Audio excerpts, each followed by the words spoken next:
अभी वो इमरान खान है, आइए आपको दिखाते हैं। दुनिया की तारीख में बड़े बड़े अमीर लोग आए। कोई आज दुनिया एक अमीर आदमी को याद रखती है, कोई आपको याद है अमीर आदमी आज है, जैसे वो मरता उसके बच्चे ही उसको भूल जाते हैं, बाकी दुनिया तो छोड़े। दुनिया उस इंसान को याद रखती है जो इंसानों के लिए कुछ करके जाता है। इसलिए 100 ग्रेटेस्ट मैन की जो एक किताब है उसमें नंबर 1 हमारे नबी सल्लल्लाहु अलैहि वसल्लम, और हमें कुरान में कहा गया कि उनकी जिंदगी से सीखो।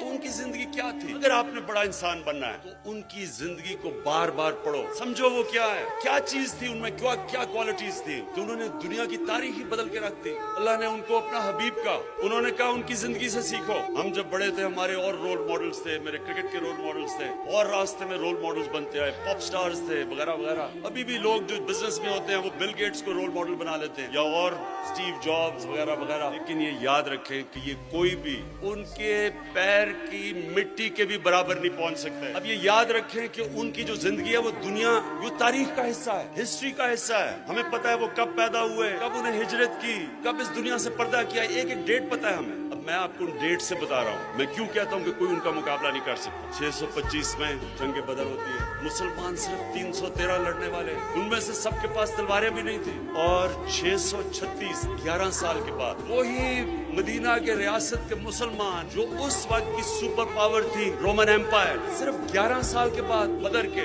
जिधर सिर्फ 313 लड़ने वाले थे, रोमन एम्पायर की जो बैजेंटाइन एम्पायर की जो सदर्न लीजन थी वो 1 लाख फौजी थे और लेटेस्ट हथियार थे उनके। तो 11 साल के बाद यारमुख की जंग में वो घुटने टेक देते मुसलमानों के सामने। ये कोई ग्रीक मैथोलॉजी नहीं है, ये तारीख है। और 638 उसके 2 साल के बाद जो दूसरी सुपर पावर थी पर्शियन एम्पायर, वो कुदसिया की जंग में उनके सामने घुटने टेक देते।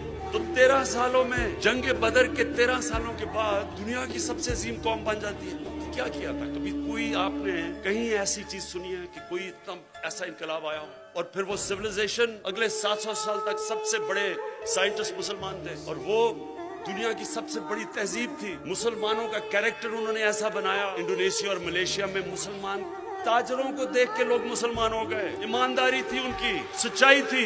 तो मैं ये जो आपको कह रहा हूँ ये आपने समझना है नौजवानों, बिकॉज फ्यूचर तो आपका है। तो आपने एक चीज समझनी है, नंबर 1 सबसे इंपॉर्टेंट चीज ये कि हमारे नबी सल्लल्लाहु अलैहि वसल्लम ने इंसानों को बदला। और कुरान की आयत है कि मैं कभी किसी कौम की हालत नहीं बदलता जब तक वो कौम खुद अपनी हालत बदलने की कोशिश ना करे। यानी कि अगर हमने नया पाकिस्तान बनाना है तो हुकूमत एक तरफ कोशिश करेगी और कौम दूसरी तरफ कोशिश करेगी, मिलके नया पाकिस्तान बनेगा। हमने उनकी जिंदगी से क्या सीखा? मदीना की रियासत, पहले दिन मदीना की रियासत नहीं बन गई, पहले दिन से जद्दोजहद शुरू हुई, आहिस्ता आहिस्ता चेंज लेके आए। पहले दिन वो चेंज नहीं था।